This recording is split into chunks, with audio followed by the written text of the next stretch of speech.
The galaxy watches the Second Battle of Sol began at dawn, 300. Federation ships dropped out of faster-than-light travel at the edge of the solar system. They came in perfect formation, a wall of metal and energy that stretched across millions of kilometers. Behind them came thousands of smaller vessels, fighters and bombers ready to swarm any enemy. High Arbiter Morvax himself led the fleet. He stood on the bridge of his new flagship, the Eternal Justice, watching the distant blue dot that was Earth. "Today we end this," he announced to his fleet. "Today we remind the galaxy why the Federation rules. No mercy, no prisoners, destroy everything." The fleet advanced. Admiral Park Do-yun watched them come from the command center on Luna. He was very old now, his body failing him, but his mind was still sharp and his will was iron. "They are entering the outer defense zone," reported Lieutenant Beak Hanna. "Activate the first layer," Do-yun ordered. Across the asteroid belt, hidden weapons came to life. Thousands of mines, disguised as ordinary rocks, began moving. They did not attack directly. Instead, they positioned themselves in the path of the Federation fleet, waiting. The first Federation ship hit a mine and exploded. Then another. "What is happening?" Morvax demanded. "The asteroids, High Arbiter.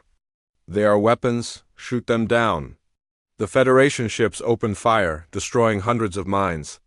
But there were thousands more. And while they focused on the mines, they did not see the human ships moving into position behind them. Admiral Cho Taiwan commanded the space fleet from his flagship, the Indomitable.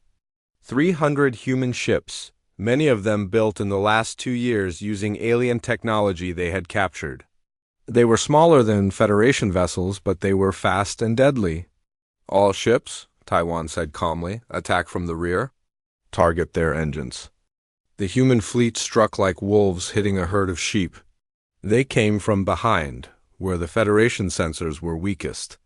Missiles and kinetic rounds tore into engine sections. Without engines, the great Federation ships became floating targets. Captain Kim Ji-yeon led the fighter squadrons into the heart of the battle. She was 40 years old now, the most famous pilot in human history. Young pilots called her the Dragon. She had never lost a fight. "Stay with me," she told her wing. "We are going for the flagship."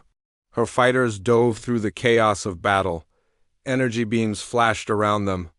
Explosions lit up the darkness of space, but Ji-yeon did not flinch. She flew straight toward the Eternal Justice, where Morvax watched in growing horror. "The humans are everywhere," his officer reported. "We are losing ships faster than we can count. Impossible. We have 300 capital ships. They cannot defeat us, but they could." They were, on the surface of Luna. General Baek Sun-ho commanded the ground defense. His daughter Hana stood beside him, coordinating the orbital weapons. "The mass driver is ready," she reported. "Wait," Sun-ho said. "Wait for the right moment." Lee Yuna's voice came through the radio. She was aboard a science ship, monitoring the battle from a safe distance. "Their shields are failing faster than expected. My new frequency is working perfectly." The shield breakers were tearing the Federation fleet apart. Ships that had seemed invincible suddenly found themselves naked and vulnerable. Human weapons. Simple chunks of metal moving at incredible speeds punched through their hulls like paper. Morvax watched his fleet dying around him. He had come to destroy humanity. Instead, humanity was destroying him. "Retreat," he ordered. "All ships retreat," but it was too late. "Now," Sun-ho said. The mass driver on Luna fired. A projectile the size of a building shot across space at unimaginable speed. It hit the Eternal Justice directly in the center. The flagship, the greatest warship the Federation had ever built, broke in half. Morvax died instantly, his body turned to atoms by the force of the impact. The leader who had ruled the galaxy for 2,000 years was gone in less than a second. With their leader dead and their fleet in ruins, the surviving Federation ships fled. Less than 50 made it to faster-than-light speed. The rest were destroyed or captured. The battle was over. Humanity had won. Ambassador Shin Yunji addressed the galaxy that night. Her face was broadcast to every world in the Federation, to every species that had ever surrendered their freedom. The Federation is broken, she said. Their fleet is destroyed. Their leader is dead, but we do not celebrate. We do not want revenge. We only want what we always wanted, to be left alone. To be free, she paused and looked directly into the camera. But we know we are not alone anymore. We know there are other species out there who remember what freedom felt like. Species who were forced to give up their weapons and their pride. We have a message for you. Yunji smiled, and it was the smile of someone who had been through fire and come out the other side. You do not have to be afraid anymore. You do not have to obey. We will share everything we have with anyone brave enough to stand up. Our weapons, our technology, our knowledge, all of it. The only thing we ask is that you never again surrender your right to choose. Across the galaxy, species began to stir. The Villani, who had been peaceful slaves for 300 years, started building weapons again. The Torathi demanded their independence. A dozen other species followed, then 100, then more. The Galactic Federation, which had ruled for 10,000 years, collapsed in less than a decade. In its place rose something new. Not an empire, but a community. Not forced unity, but chosen friendship, and at the center of it all stood humanity. Park Do-yeon died 3 years after the final battle. Surrounded by his family and friends, his last words were simple. "We refuse to kneel," he whispered. And we won. Kim Ji-yeon became the commander of the new, human fleet. She trained a generation of pilots who would explore the galaxy and protect their home, Lee. Yuna won every science prize humanity could give her. She spent the rest of her life improving human technology, making sure her people would never be vulnerable again. General Baek Sun-ho retired to a small house in the mountains of Korea. His daughter Hannah visited him every week. They would sit together and watch the stars, knowing that humanity's place among them was finally secure, and Ambassador Shin Yoon-ji traveled from world to world, spreading a simple message. Freedom is not given, she told every species she met. It is taken, it is defended. It is earned with blood and sweat and sacrifice, but it is worth it. It is always worth it. The galaxy had never witnessed such readiness, and they would never forget. The reckoning, the news of the battle spread across the galaxy like fire. On 1,000 worlds, species who had surrendered their weapons watched in shock. The humans had won. The tiny, primitive species from a small blue planet had destroyed a Federation fleet. It seemed impossible. It seemed like a dream, but it was real. High Arbiter Morvac sat alone in his throne room, surrounded by darkness. He had ruled the Federation for 2,000 years. He had never known fear. But now, looking at the reports from the battle, he felt something cold in his chest. "How?" he whispered to the empty room. "How did they do this?" His advisors had no answers. The Federation had conquered 847 species. Every single one had surrendered peacefully. Every single one had given up their weapons and accepted protection. No one had ever fought back. Until now, Morvax called for a meeting of all member species. Representatives from across the galaxy gathered in the Great Hall. The air was thick with tension. "Humanity must be destroyed," Morvax declared. "They have shown other species that resistance is possible. If we do not crush them, others will follow their example. Our entire way of life is at risk." The representatives murmured in agreement. Most of them, anyway. In the back of the hall, the Villani delegate sat quietly. His name was Orvax, and he was very old. He remembered a time before the Federation, when his people had been free, when they had built their own ships and explored the stars on their own terms, looking at the images of human warriors. He felt something he had not felt in 300 years. Hope. Ambassador Shin Yoon-ji arrived at Nexan Station 1 month after the battle. She was humanity's first official diplomat to the galaxy. She was small and quiet, with gray hair and kind eyes. The aliens expected her to be aggressive. They expected threats and demands. Instead, she brought an offer. "We do not want war," she told the gathered representatives. "We want peace. But not the peace the Federation offers. We want real peace. Peace between equals." "What do you mean?" asked the Torathi delegate, a being of blue crystal who had not spoken in public for 50 years. The Federation takes your weapons and calls you safe. But you are not safe. You are prisoners. You cannot choose your own path. You cannot defend yourselves. You exist only because the Federation allows you to exist. Yunji paused and looked around the room. Humanity offers something different. We will share our technology with anyone who wants it. Our weapons, our shields, our ships, all of it. Free, no conditions. The room erupted in noise. Some representatives shouted in anger. Others whispered in excitement. The Villani delegate sat forward, his eyes wide. "Why would you do this?" he asked. "Because no one should have to beg for protection," Yunji said. "Every species has the right to defend itself. Every species has the right to be free." The Federation's response came quickly. Within 3 months, a new fleet was assembled. This time there were no mistakes. 300 capital ships, the largest armada in galactic history. 30 species contributed their best warriors. Every weapon the Federation had ever created was loaded onto those ships. They called it the final solution. The complete and total destruction of humanity. On Earth, General Beek Sunho gathered his commanders for a final meeting.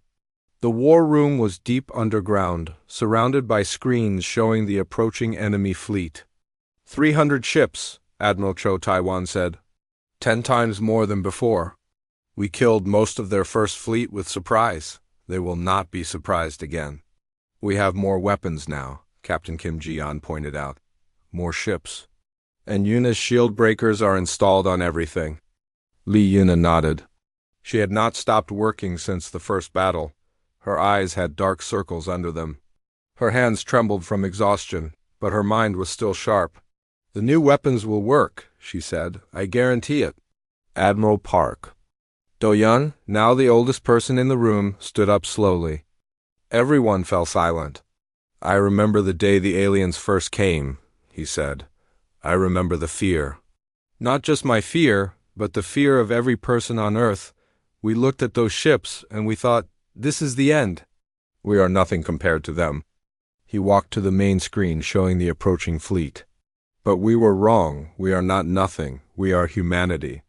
We survived ice ages and plagues. We survived wars that killed millions. We survived everything the universe threw at us for 200,000 years. And we will survive this." He turned to face his officers. "They are coming to destroy us. They are coming with everything they have. Good, let them come. We will show them what happens when you try to destroy a species that refuses to die." The officers saluted. There were no more words needed. Across the planet, humanity prepared for the final battle. Soldiers said goodbye to their families. Engineers ran final checks on weapons. Pilots climbed into their fighters and waited. In Seoul, a young boy asked his mother why everyone looked so serious. "Bad people are coming," she told him, "but do not worry. Our soldiers will protect us. Will we win?" The boy asked. His mother looked out the window at the night sky. Somewhere up there, 300 enemy ships were getting closer. "Yes," she said. "We will win." She had to believe it. They all did. The lesson the Federation fleet came 2 years after humanity's refusal. 47 capital ships, each one as big as a small moon. Thousands of smaller vessels surrounded them like angry insects. It was the largest force the Federation had sent anywhere in 500 years. Fleet Commander Vorath stood on the bridge of his flagship, looking at the blue planet on his screen. He was a creature of war, born and bred to command. His gray skin was covered with medals from 100 victories. He had never lost a battle. "Open communications," he ordered. His voice traveled across space to Earth below. "People of Earth, your time of isolation has ended. You have 2 choices. Surrender now, and you will be shown mercy. Your leaders will be punished, but your people will live. Resist, and you will be destroyed. Every city, every man, woman, and child. We will turn your world into a dead rock as a warning to others. Choose wisely." He waited for an answer. None came. "They are afraid," his second officer said. "Perhaps they have already fled their planet." Vorath made a sound of disgust. "They have nowhere to flee. Begin the attack." "We will." The lights went out. Every screen on his ship turned to static. Every sensor showed nothing but noise. The massive warship that had conquered 100 worlds was suddenly blind and deaf. What is happening? Vorith screamed. I do not know, Commander. Our systems are not responding? We cannot see anything. For 17 seconds, the most powerful fleet in the galaxy floated helpless in the dark. Then the humans attacked. Admiral Cho Taiwan gave the order from his command ship hidden in the asteroid belt. All batteries, fire. Across the solar system, weapons that had been sleeping for 2 years woke up. From the surface of the moon, from platforms hidden in orbit, from ships disguised as rocks floating in space, thousands of projectiles launched toward the Federation fleet. These were not energy weapons. They were simple pieces of metal, tungsten rods as long as a car. But they were moving at 3% of the speed of light. Nothing could stop them. Nothing could even see them coming. The first volley hit 3 Federation cruisers at the same time. The ships did not explode. They simply came apart, torn into pieces by the force of the impact. One moment they were there. The next moment, they were clouds of broken metal spreading through space. Vorith's screens flickered back to life just in time for him to see the destruction. Impossible, he whispered. Commander, we are under attack. Multiple hits across the fleet? The shields are not working. Not working? How can they not be working? The answer came in the form of another volley. This time, Li Yuna's invention joined the attack. The shield-breaking weapons found their targets with perfect accuracy. Federation ships that had never been touched by enemy fire suddenly found themselves naked and vulnerable. Captain Kim Jian led the fighter squadrons into battle. Her small ship dove through the chaos, weaving between the massive Federation vessels. Behind her flew 200 pilots, all of them ready to die for their home. Stay together, she told them through the radio. Hit their engines first. Without engines, they cannot run. Her missiles were different from Federation weapons. They did not fly in straight lines. They did not give off heat signatures. They were cold and silent and almost impossible to track. The Federation point defense systems, designed to shoot down energy beams, could not stop physical objects moving through the darkness, one by one. The great ships of the Federation began to die on Earth. General Baek Sun-ho watched the battle from his underground command center. His daughter Hana stood beside him, monitoring the veil that kept Earth hidden. Their flagship is trying to escape, she reported. Should we let them go? No, Sun-ho said. If any of them escape, they will return with more. We must end this here. He turned to his communications officer. Tell Admiral Cho to use the special weapon. The special weapon was humanity's final surprise. It was a mass driver, the largest gun ever built. It sat on the dark side of the moon, a barrel 30 kilometers long. It could fire a projectile the size of a building at speeds that made. Even the kinetic rods looked slow, Admiral. Taiwan received the order and smiled. Fire the main gun, he sighed. The moon shook as the weapon launched its payload. A single shot, aimed at Vorith's flagship. Vorith never saw it coming. One moment he was screaming orders at his crew, trying to save his dying fleet. The next moment his ship simply ceased to exist. The projectile hit with the force of a nuclear bomb, but there was no explosion. The flagship was simply gone, turned into atoms by the impact. The battle lasted 6 hours. By the end, only 11 Federation ships remained. They fled into deep space, leaving behind the wreckage of their fleet. Captain Jian landed her fighter as the last enemy vessel disappeared from sensors. Her hands were shaking. She had killed today. She had watched friends die. But she had also done something no human had ever done before. She had won a battle against the stars. Admiral Park Do-yeon addressed the world that night. His face was tired but proud. Today we taught the galaxy a lesson, he said. We are not victims. We are not conquered. We are humanity. And we will never surrender. Across the planet, people cried and cheered and held each other. They had been so afraid for so long. And now, finally, they knew the truth. They could fight. They could win. The Whisper Protocol 6 months after the aliens left, Earth went silent. Every radio signal stopped. Every television broadcast ended. Every message that had been flying into space for 300 years suddenly disappeared. The planet that had been screaming, "We are here," to the universe became quiet as a grave. The Federation noticed. "They have gone dark," Talvari reported to the High Council. "Our sensors detect nothing from their world. No communications. No signals. Nothing." High Arbiter Morvax, the ancient ruler of the Federation, leaned forward on his throne. He had led the collective for 2,000 years. He had seen species rise and fall. He had crushed rebellions and absorbed empires. But he had never seen anything like this. "What does this mean?" Morvax asked. "I do not know," Talvari admitted. "Perhaps they have destroyed themselves. Some species do this when faced with the truth of the universe. Or perhaps perhaps what? Perhaps they are hiding."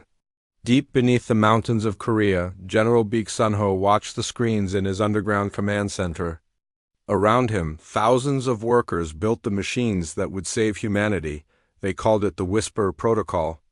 It was the biggest secret in human history. Every government on Earth was part of it. Every scientist, every soldier, every factory worked toward one goal: making humanity ready for war. Sunho's daughter, Lieutenant Baek Hannah, walked into the room with a tablet in her hands. She was 30 years old, with her father's sharp mind and her mother's gentle face. She had given up a quiet life as an engineer to help build humanity's defense. "The orbital platforms are finished," she said. 12,000 weapons in orbit. All hidden. All waiting. Sunho nodded. "And the veil?" "Working perfectly. As long as it stays active, no alien sensor can see what we are doing.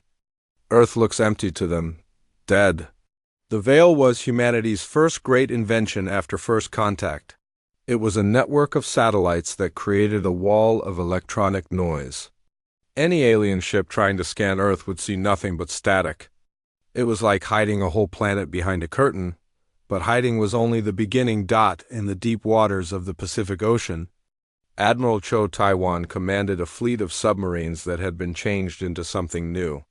These vessels could operate underwater and in space. They were small and fast and almost impossible to detect. Taiwan gathered his officers in the command room of his flagship, the Indomitable. "The Federation thinks in straight lines," he told them. "They have shields that can stop energy weapons. They have sensors that can detect ships from millions of kilometers away. But they have never fought anyone like us." "What do you mean, Admiral?" asked one of his young officers. "They use light and energy to fight. We use metal and fire. They think shields make them safe. But shields cannot stop a chunk of rock moving at 1,000,000 kilometers per hour. They think sensors make them wise. But sensors cannot see a ship that looks like a piece of space junk." Taiwan smiled. It was not a pleasant smile. "We are going to teach them new lessons." Meanwhile, in a small laboratory in Seoul, a young scientist named Lee Yuna was working on the most important project of all. She had not slept in 3 days. Her eyes were red and her hands shook from too much coffee. But she could not stop. The alien shields were the biggest problem. Federation ships could surround themselves with energy fields that stopped any weapon humanity had. Missiles exploded harmlessly against them. Lasers bounced off. Nothing could get through. Until now, Yuna had studied every piece of data from the first contact. She had analyzed the energy patterns of Talvari's ship. She had run thousands of simulations. And finally, she had found the answer. The shields were not perfect. They rotated through different frequencies like a radio changing channels. If you knew the pattern, you could build a weapon that changed with them. A weapon that would always hit the right frequency at the right moment. She ran to General Sunho's command center. It was 3 in the morning, but she did not care. "I found it," she said, almost crying. "I can break their shields." Sunho looked at her equations. He was not a scientist, but he understood enough to know what she had done. "How long to build it?" he asked. 6 months. "Maybe less. You have 4. Yuna nodded and ran back to her laboratory. As the months passed, Earth transformed. On the surface, nothing seemed to change. Cities looked normal. People went to work and came home. Children played in parks. But beneath the surface, humanity was becoming something new. Factories built weapons in secret underground spaces. Scientists worked day and night to understand alien technology. Soldiers trained for battles that would happen in the cold darkness of space. Dr. Yoon Mi-rae coordinated it all. She had become the head of Earth's intelligence service. Her job was to know everything about the Federation before they attacked. They will come, she told the world leaders. The question is not if, but when. The Federation cannot allow a species to refuse them. It would give other species ideas. They must make an example of us. Then we will be ready, Admiral Park Do-yeon said. He was older now, his hair completely white, but his eyes were still sharp. His will was still strong. 1 year after first contact, humanity was no longer the same species that had met Telvari in that field. They had become something harder, something more dangerous. And they were ready for whatever came next. The invitation, the massive silver ship, came down from the sky on a Tuesday morning. It was bigger than anything humans had ever built. The ship landed softly in the empty fields outside Seoul, and the whole world watched on their screens. Admiral Park Do-yeon stood at the front of the human group. He was 62 years old with gray hair and tired eyes. He had fought in 3 wars during his life. He had seen death and pain. But he had never seen anything like this. The ship opened and a creature walked out. It had silver skin that seemed to glow in the sunlight. It had 6 thin arms and eyes that were completely black. The creature moved slowly, like it had all the time in the world. I am Ambassador Telvari of the Nexon Collective, the creature said. A small device on its chest turned its words into Korean. I come with great news for your species. Do-yeon did not move. Beside him stood Captain Kim Ji-yeon, a young woman with short black hair and sharp eyes. She kept her hand near her weapon, even though she knew it would do nothing against beings who could travel between stars. We are listening, Do-yeon said. Telvari made a sound that might have been a laugh. For 10,000 years, the Galactic Federation has brought peace to the universe. We have united 847 species under one rule. No war, no hunger, no death from violence. We offer this gift to humanity. And what do you want in return? Do-yeon asked. Simple things, Telvari said. You will destroy your weapons. All of them. Your ships, your guns, your bombs, everything. You will close your military bases. You will send your soldiers home. In exchange, the Federation will protect you. No enemy will ever threaten Earth again. The words hung in the air. Dr. Yoon Mi-rae, who stood behind Do-yeon, felt her stomach turn cold. She had spent 20 years studying the possibility of alien life. She had always imagined first contact would be different. She had imagined friendship and sharing of knowledge. Not this. Every species that joins us lives in peace, Telvari continued. The Villani gave up their weapons 300 years ago. Now they create art and music. The Tarafi surrendered their fleet, and now they farm the most beautiful planets in the galaxy. This is what we offer you. Paradise. Do-yeon looked at the alien for a long moment. Then he turned to look at his people. He saw Ji-yeon, whose father had died fighting for freedom. He saw Mi-rae, whose grandfather had survived a war that killed millions. He saw soldiers and scientists and leaders who had all grown up knowing one truth. Freedom was never free. No, Do-yeon said. Telvari's black eyes blinked. All 6 of its arms went stiff. I do not understand. We refuse your offer. That is not possible. No species has ever refused. The benefits are too great. The alternative is too terrible. What alternative? Ji-yeon asked, speaking for the first time. Telvari turned its strange eyes to her. Isolation. You will be alone in a dangerous universe. There are threats you cannot imagine. Species that would destroy you for sport. Cosmic events that could end your world. Without the Federation, you have no hope. We will take our chances, Do-yeon said. You are making a mistake. Perhaps. But it is our mistake to make. Telvari stood very still for a long time. The humans could not read its face. They did not know if it was angry or sad or confused. Finally, it spoke again. I will return to the High Council with your answer. They will not be pleased. In 10,000 years, no species has refused. You are the first. Good, Do-Yun said. We like being first. Telvari walked back to its ship. The door closed behind it. A moment later, the massive vessel rose into the air without any sound. It climbed higher and higher until it was just a bright dot in the blue sky. Then it was gone. The humans stood in silence. What have we done? Someone whispered. Du-Hyen did not answer. He was already thinking about what came next. He knew the Federation would not simply accept their refusal. They would come back. Maybe with more words. Maybe with weapons. Either way, humanity needed to be ready. That night, Do-Yun met with the leaders of every nation on Earth. They gathered in a secret room beneath the mountains of Switzerland. The meeting lasted 12 hours. When it was over, they had made a decision. Earth would prepare for war. Not a war they would start, but a war they might have to finish. They would build ships and weapons. They would train soldiers and scientists. They would do everything in their power to make sure that when the Federation returned, humanity would not be helpless. They have 10,000 years of technology, General Beek Sunho said during the meeting. We have 200 years of space travel. How can we possibly win? We do not need to win, Murray said.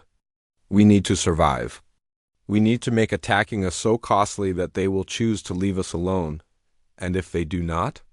Sunho asked. Murray looked at the old general with hard eyes. Then we make them pay for every inch of our solar system with blood. Their blood? The room was quiet after that dot outside. The stars shone down on Earth. Somewhere out there, Telvari was flying home to deliver humanity's answer. Somewhere out there, the Galactic Federation was about to learn that not every species wanted their paradise, and somewhere deep in his heart, Park Do-Yun smiled. The aliens thought they were dealing with a primitive species. They thought humans would be easy to frighten. They were wrong.